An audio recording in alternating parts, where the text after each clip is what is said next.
Welcome, everybody, to Web and Beyond Live for July 12th, 2021.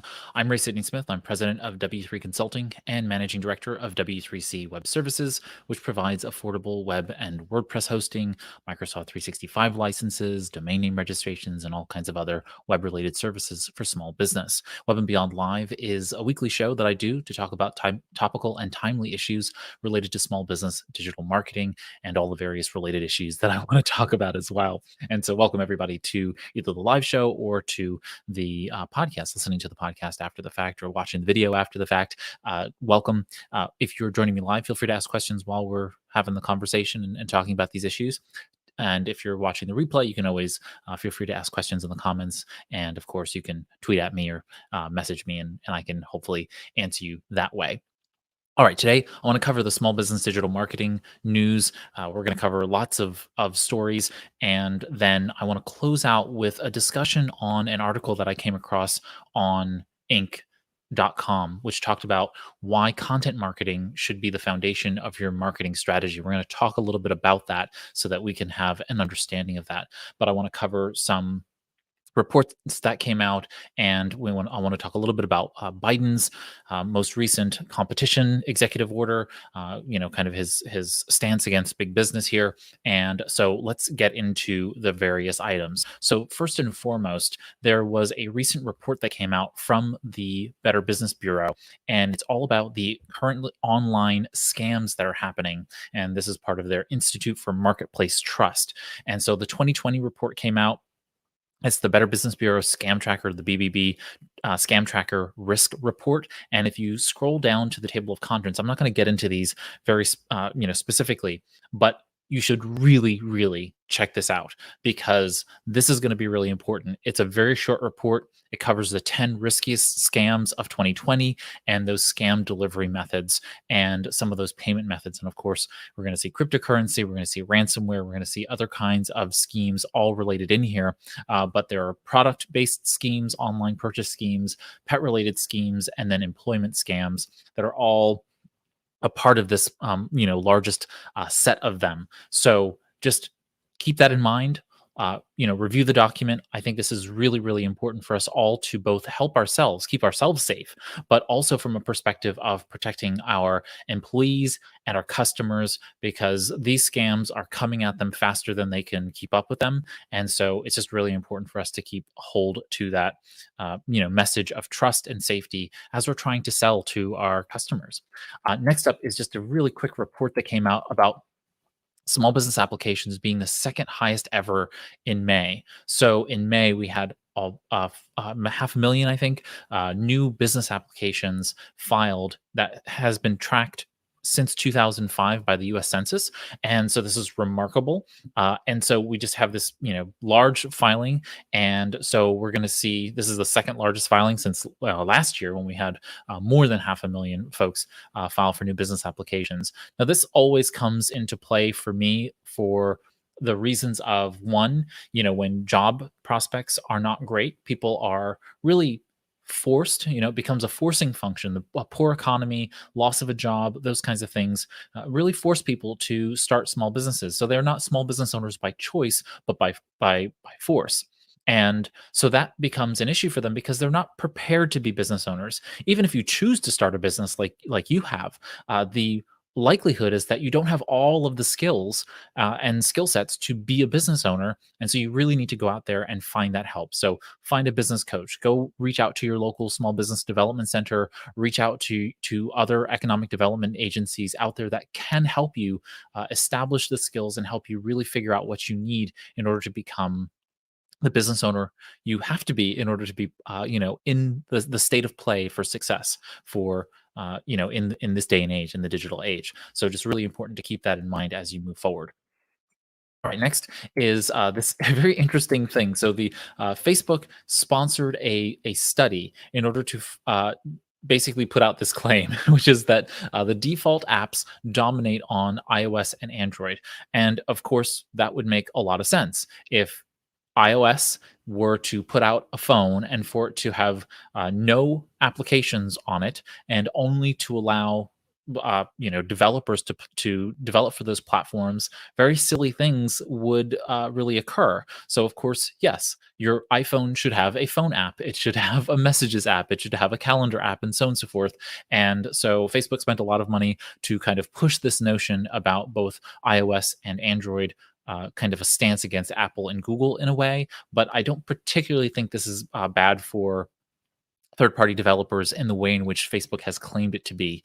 There's a lot of playing with statistics here and there in the data. But if you do come across this study and more claims about this, just understand that Facebook's interest is in making sure that they stay dominant as a social network, and this is their kind of ongoing fight to do that. Plus, regulators are looking at both Apple and Facebook, according to my next story, which was somewhere in here. But Google has been sued by multiple dozens of states attorneys general, and so I think 36 states attorneys general have filed a lawsuit against Google, basically saying that they've used the Google Play Store in an anti-competitive way, overcharging developers and those kinds of things. Just like the other cases against Apple and otherwise, I think these cases are kind of dead on arrival, at least in their first step. That being the case, we will not see any change in the way in which Google or Apple operates for some time to come. So this will be rather interesting, but just be mindful of the fact that we do have regulation coming to big tech on the horizon. It may be in the next 3 years, maybe in the next 5 years, but the way in which Google, Apple, Facebook, and Microsoft and others are going to be scaling out new technologies are going to be very, very light footed after this big push they did in social audio with bringing out Clubhouse style competitive tools as well as competition for TikTok. And so you have Instagram Reels and those kinds of things. After this major push, I see us going into a period where Facebook and the rest of them are just going to be making incremental changes to their algorithm to optimize the existing features. They'll be adding new features here and there, but they won't be really putting in new big fundamental pieces. Honestly, I don't even know where they would innovate now that we've gotten social audio in place, unless a new format were to be created that would be better than stories or reels in the Instagram sense, or TikTok videos, or whatever you want to call them, YouTube shorts. Those video styles in the short form story format, I don't think they can really innovate in that space very much more. And so the best case scenario is that we'll see optimization, minor features creating those to be better, but not really major new pieces or really major new acquisitions to be had for quite some time. And that kind of leads into the Biden story in a little bit. But the government's even looking at the Amazon purchase of MGM, and so they're investigating that. So we're going to see more and more scrutiny of big tech here, which means that there may be a little bit of a slowdown in the release of major features in and on these social networks. Time will be the determinant. I'm certainly no forecaster of these kinds of things, but it's curious to me that we see these litigations coming about, and that will probably pull back the reins on some of these larger acquisitions that some of these larger companies would be looking for. Continuing on kind of the Amazon part of this is that Amazon's CEO, Jeff Bezos, has stepped down. He is still the chairman of the board of Amazon. He's not going anywhere. But Andy Jassy, who has been with Amazon as the CEO of Amazon Web Services, has stepped up as the Amazon CEO now. And so, after 27 years, I think, of Amazon being headed by Bezos, one of the richest people on the planet, is now being headed by Andy Jassy. So Jassy has a lot of experience in running a very large scale organization. Amazon Web Services runs, I think, a third of all of the web services that we see online today. So he's pretty comfortable leading at this kind of big size of game. But we will see Amazon changing a bit. This is going to be a time for Jassy to put his imprint on the Amazon brand. He's going to probably bring a little bit of technical acumen to the table, which is going to be really good for Amazon. And maybe we'll see some employment and labor changes because the way in which Amazon has been pictured in the news lately has been as a company that really hasn't valued their employees, and so certainly their frontline, manufacturing and delivery and distribution, side. So we'll see what happens. Well, hopefully this will be a positive change for Amazon that'll hopefully steer it in the right direction in that regard. And I think that what we should all be looking for as small business owners is the ways in which we come into contact with Amazon, both as a business consumer, but also in the ways in which we're using fulfillment and Amazon as a sales platform where we might be putting our products on the platform, making sure that Amazon knows what we want them to be doing to make small business better. These moments of change and transition are really great opportunities for us all to be talking to Amazon and making sure they know, hey, you know what? Your Amazon ads platform is really great for us, or Amazon affiliates would be really better if it could help small businesses in these fashions. So make sure that you're communicating these things to Amazon in whatever ways that you like to, whether that be Twitter, commenting on Facebook, sending them messages, or if you're in communication with anyone at Facebook at any time, make sure they know, because this is the time when these kinds of things can make an impact, because Jassy is probably listening to people, and certainly his team around him is probably listening to people to figure that stuff out. I just wanted to make a quick note here about Samsung TV Plus, which is remarkable to me because it is a live television platform, and I just loaded it up here so that I could show it to you. But as you can see here, this is a TV embedded program. So Samsung TV Plus was only available on Samsung devices before, and now they've created a web portal, and I'll put a link to this obviously in the video description and in the show notes. But now you can watch television. I'm not sure why it's having a bit of a problem doing this for me here, but you can watch all kinds of programming here. So, like for example, if I want to watch business news, I can go ahead and click on news and opinion and then scroll down and watch Amazon Finance live. And the Amazon Finance is now here, and I can watch it directly in the browser. This is nothing you couldn't do on YouTube, but just it's another option. So just in case one of those other platforms doesn't work for you, you can just go here and load it up and watch it for as best as I can see. It's all free, and just a really great source for being able to watch different news sources. I like to watch multiple different types of news sources, but this is a good option as an additional for you if you were just looking for one. All right, next up is the SBA, the Small Business Administration, is hosting a Facebook Live about hurricane preparedness. And so this is happening on Wednesday. That'll be July 14th at 3 p.m. Eastern Daylight Saving Time. And so just if you have any questions about hurricane preparedness, we are clearly, in hurricane season. And so any of those folks who are on the coast, certainly the eastern coastline, are going to start seeing impacts from hurricane season. So if you have questions, feel free to go out there and ask your questions, and hopefully they can answer them for you during the Hurricane Preparedness Facebook Live. Okay. Next up is I thought this was really interesting. So uh, there's a new tool called Search Atlas, and it displays different ways in which Google results kind of change based on your geographic location.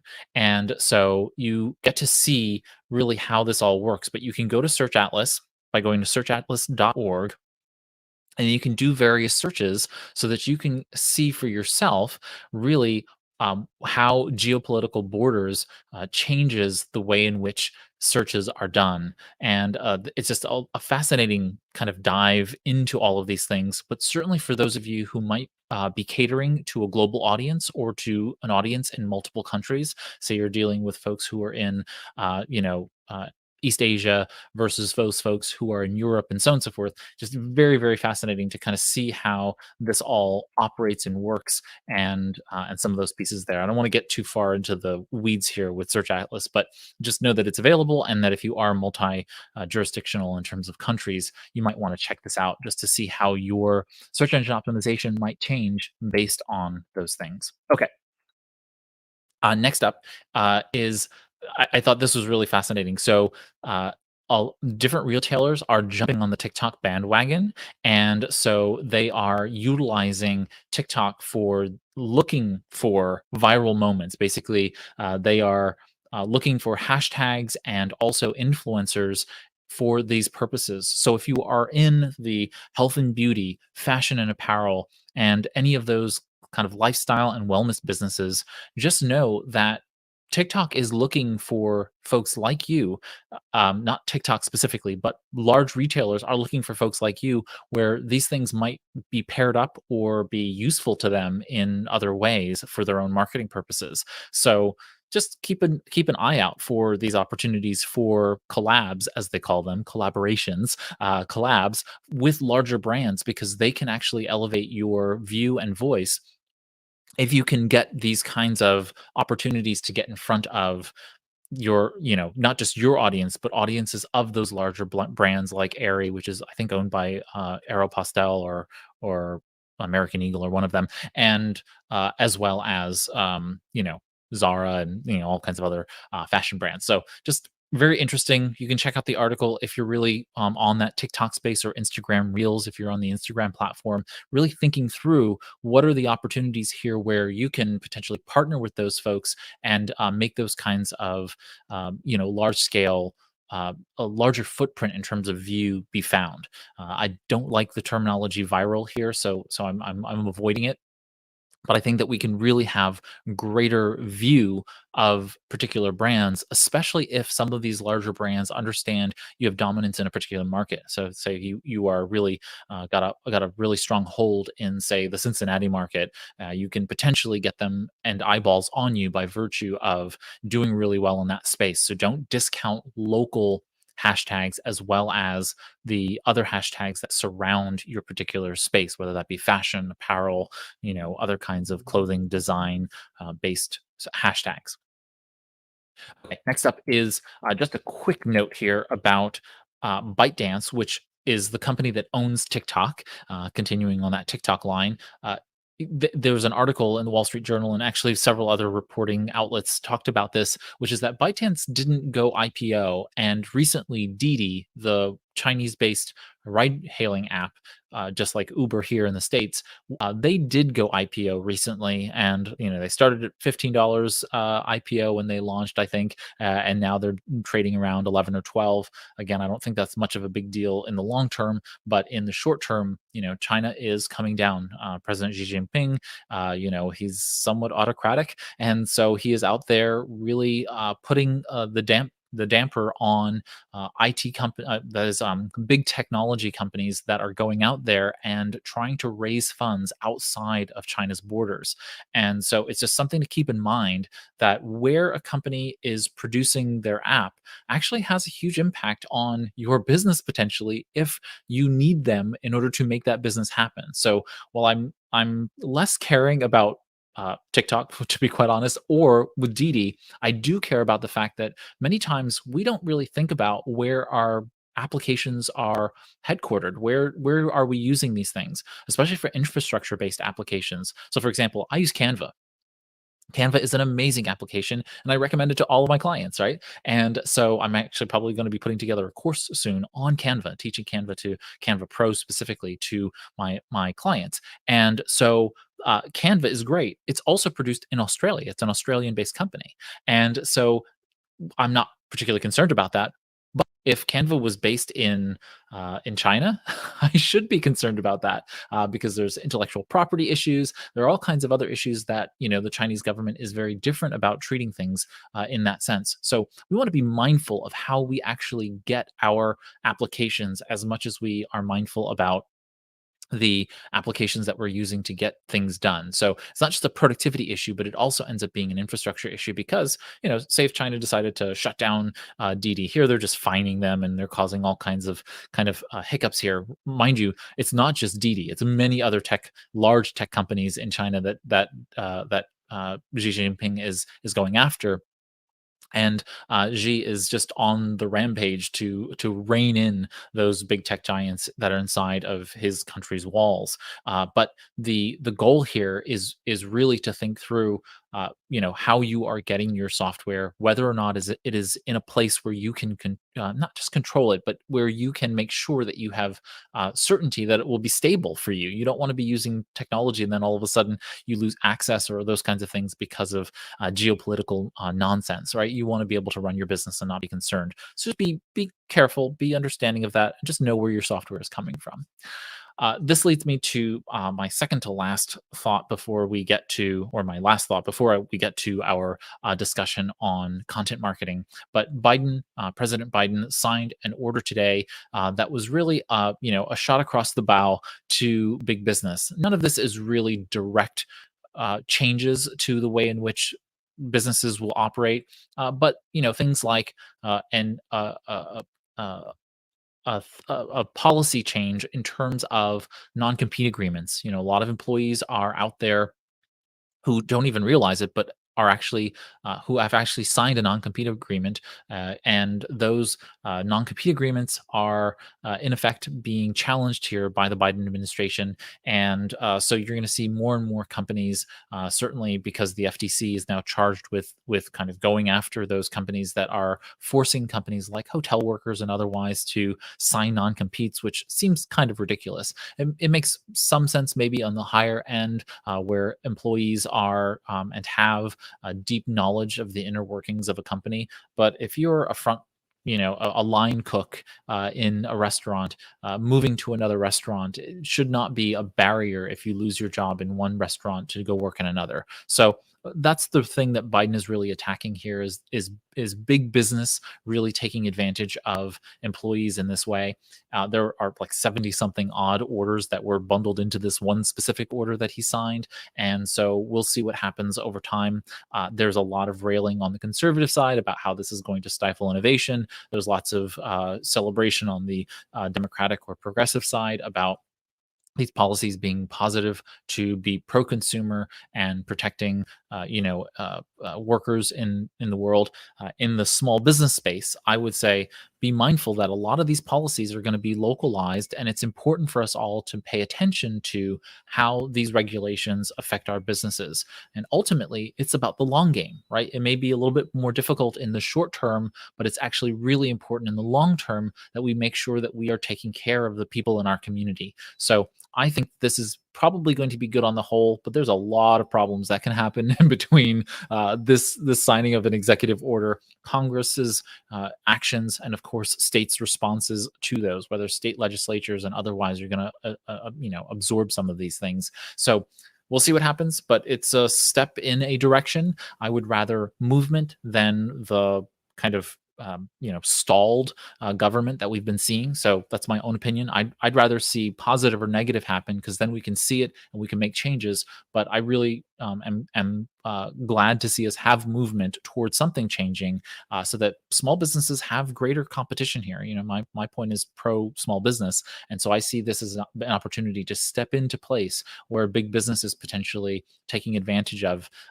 and to kind of absorb some of Biden's words. He talks about it as exploitation. I think that a lot of big businesses are exploiting their employees and workers, and in so doing are hurting small business. So I'm pro this because it helps small businesses in this particular case. So we'll see what happens. And last but not least, there was this article from Inc., and it brings up the idea of, and the author here is making the point that they support the notion of content marketing being the foundation of your marketing strategy. And the subtitle here, producing quality industry content will help you across the board. It uses some major components here: search engine optimization, social media, public relations is not the same as content marketing, and user acquisition being less frictionful and being more frictionless by virtue of content marketing. And I wanted to kind of explain through some of these pieces so that we're all on the same page, because I think that the article is good, but it misses some part of the boat here. So first and foremost, content marketing is certainly a part of the foundation that should be your marketing strategy. But remember that when we talk about marketing strategy is a fourfold piece. Marketing includes your product itself. Product development is a part of marketing. Pricing is a part of marketing.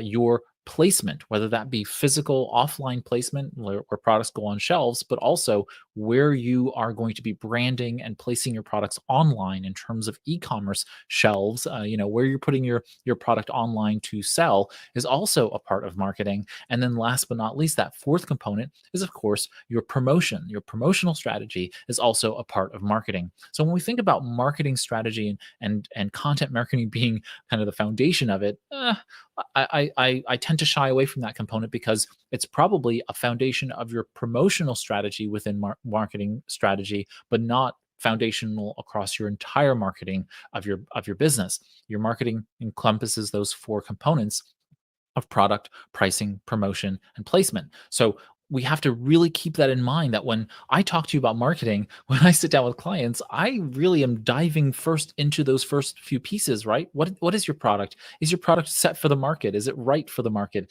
Is it going in the right places? Is it priced effectively? And then we talk about promoting it based on that target market analysis and looking at your buyer personas, your customer journeys, and your effective funnels at the present moment. So we're really looking at this from a much more holistic perspective when we talk about marketing. And so many people try to narrow it down to just the promotional part, and that really misses the boat.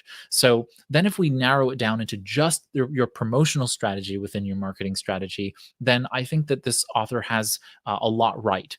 So the points or the arguments made here, which is that really from a search engine optimization perspective, what I would consider a search engine marketing perspective, because that's using both organic and paid to be able to bring more traffic to your website, yes, content marketing is going to be really, really useful. The second point that they make here is that social media is important because it gets people to know, like, and trust you in the sales process, in the pursuit of building out sales. Makes sense to me. And then, of course, they talk about public relations and earned media. So, social media, earned media, paid media. These are different types of media that we talk about in marketing. And so, social media, of course, is the content created by you or about you on social networks and similar social technologies. Earned media or public relations is the type of media that you earn from media and journalists, people who are writing about topics, and you happen to be and become a part of the news cycle. And that can be very positive for your business as well. It can also be negative, but most of the time it's positive. The P.T. Barnum concept of it being all news is good news, right? And then finally, we have paid media, which is advertising. So we have lots of different, or advertorials. There are all kinds of ways in which you can do paid media. But the point is that you have three different kind of umbrellas of media here, and social media specifically is one type of syndication of your content marketing to those social networks and other social technologies to get visibility. But again, the point is that whether it's UGC, user generated content, or your own organic created content, first party content, you are creating that content for purposes of being able to get people to understand you as either uh, you know just awareness, right? Getting them to know that you exist, or entertaining, persuading, educating, or otherwise, so that people get to know, like, and trust the business. So when they are ready to buy, they think of you first and they trust you in order to make that purchase. And then, of course, there's content to be able to get them over the finish line, which is to say, okay, I want to be able to purchase from you, but I have some objections, or there's competition who I might go with otherwise. And your content is what helps me understand that you're the best choice for that to be the case. For example, you might create a piece of content that talks about service after the sale. And so, therefore, even if you buy from my competitor, you're not going to get all of these other things after you purchase from them, whereas you would be getting those kinds of things if you purchased from us. So some value at bottom of the funnel types of content. And then they go, of course, to the customer acquisition and business development pieces. I've talked about those all together. So from my perspective, yes, content marketing must be a part of your marketing strategy, certainly part of your promotional strategy. And in the promotional strategy, it does actually ultimately become a you know call it foundational, it becomes a critical and essential element of your marketing strategy. But don't forget that all of the other pieces of your promotional strategy need to be in play. You need to have a website that is actually functional. You need to have a website that is working for you. I always use the standard, like the epitome of standard for a website today is that it's a website that you want to go to and use every day. If you don't want to go to and use your website every day, why the heck do I as your consumer? So your website needs to have a high standard. Now you may not reach that standard, and that's not to say that you must force yourself to go to your own website every day. But you could dog food it in a way, right? Eat your own dog food, right? Like if you go to your website every day, what would you want it to do as a consumer, right? Look from the perspective of your consumer. What would you want it to do every day? Would you really want it to be just a static brochure that just has static text and is not personalized and otherwise, right? If we start to think through these pieces, our marketing strategy becomes really useful in our promotional strategy when we start to think about our content as not just being something where we're posting it to our website, but it actually becomes interactive. It becomes useful and practical to an individual that they want to come to it on an ongoing basis. So these are the things I'm thinking about when I'm working through marketing strategy with clients. And so, yes, content marketing is important, but that content marketing fits inside of all of these other pieces that we think about: the website strategy, the mobile strategy, the email strategy, the not just mobile but mobile application strategy. If you're building out a mobile application, which you should do, it's super easy, much easier than you think it's going to be. As you're building out your community approach, right? How you're thinking about social media fitting into community, how that content and cash flow fit together, right? And so all of these pieces come together in that sense. And so when I see these articles that just say, okay, you have to be doing content marketing, it really loses the point when we don't think about it from, okay, we want to exact sales, we want to be able to get sales in our business, and so we need to take a step back and think, okay, what are those things in furtherance of sales, and build out those foundational pieces, right? Which are going to be an effective website that has a sales strategy in place. Because if you're generating content that's leading people to your website, but you don't sell them anything, every one out of every 1,000 people are purchasing from your website. That's effectively a waste of resources for the business. And as a small business, we really need to have effective use of our resources. So I really push people to think these things through more thoughtfully than just saying, okay, well, if I write a bunch of blog posts and they're really high quality, then I'm doing what I need to do in order to be able to be successful. That's not actually true. It's going to get you traffic. It's going to be able to be good. It's also a long game approach, but it's actually not going to bring new business to the business. And that is going to obviously hurt you over the long term. So I want people to think these through just a little bit more than we sometimes do. So, good article. I think it's really important for us to be thinking about content marketing, but do not think about it in isolation from all of the other important components of your overall digital presence. Where are you being seen online? Again, website, is it practical and usable on a regular basis? Is your email effective? Going to be really important. SMS right there in line with it. Mobile app, and then of course your social presence and making sure that you're doing those pieces. Are you creating effective lead magnets? Are you being able to bring people from top of the funnel to the bottom of the funnel? Those are important foundations, and then content marketing sits and is a part of many of those pieces, right? They end up becoming part of the sales funnel. They become a part of your website. They become a part of your email. But to think about it as its own separate element without it being a part of these pieces, I think sometimes it leads people astray. So I hope that was like a good way for you to think about it. Let me know if you have questions. Let me know if you have feedback or thoughts. I'm really always happy to discuss those and help people understand them a little bit better. And that brings us, of course, to the end of our time together. We have upcoming webinars. We have a webinar this week. We put on a webinar every 2 weeks on different topics relating to digital marketing and productivity technologies. So feel free to join us at any time. You can learn more about them by joining our community by going to www.webandbeyond.community. So you can see all the events and register for them there. If you don't want to join the community for some reason, you can, of course, find our events by going to our website, W3, the number 3, W3CINC.com/events. You'll see the events there, and you can register outside the community from there. Same thing, same events, just we put them inside the community, makes it easier for you to see all the events and register there. But you can also register on the outside by going to W3CINC.com/events. And so with that, we are coming up on the end of our time together. If you've enjoyed this live stream, feel free to click the thumbs up icon. That really does help us make new small business friends. And so thank you for doing that. You can rate or review us in the podcast app of your choice. That also helps us to grow our personal productivity, our small business community as well. If you have a question, leave a comment, or you can tweet or message me at W3 Consulting at W3 Consulting on Twitter. And you can, of course, join me here most Wednesdays, typically at 11 a.m. Eastern. And if you follow our channel, subscribe on YouTube or otherwise, you will get notifications when we do go live here at W3 Consulting at Web and Beyond Live. Thanks so much for spending this Web and Beyond Live with me. I'm Ray Sidney Smith on behalf of W3 Consulting and W3C Web Services. Have a great week ahead marketing your small business on the Web and Beyond.